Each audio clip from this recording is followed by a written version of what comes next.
法国兴业银行全球策略师 Albert Edwards 表示，美股正反映出历史性的泡沫，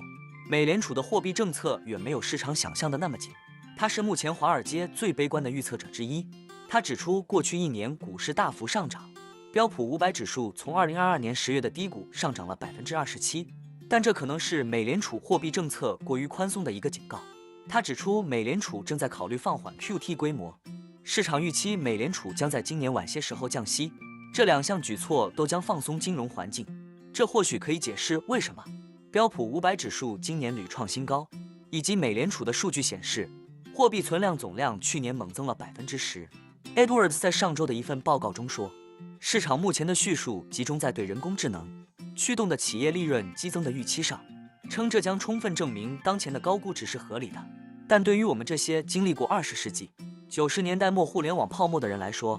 我理都不想理。他补充称，去年以来，美联储可能一直在随意处理流动性，投资者将美股当前牛市与所谓的人工智能革命挂钩，但他表示有迹象表明，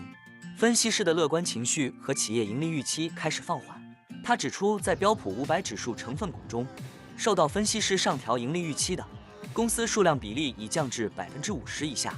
Edwards 警告说，我只能说，分析师对标普500指数的乐观情绪仅达到50%就已经回落了，这不是正常的周期性复苏，更不用说人工智能的新时代了。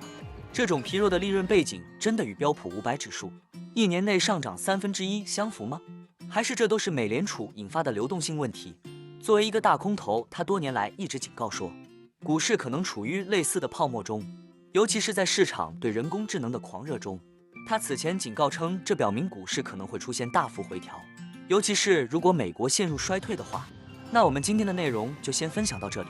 如果您有房产买卖委托或是相关问题，都欢迎留言私讯我。那我们下一支影片见了，拜拜。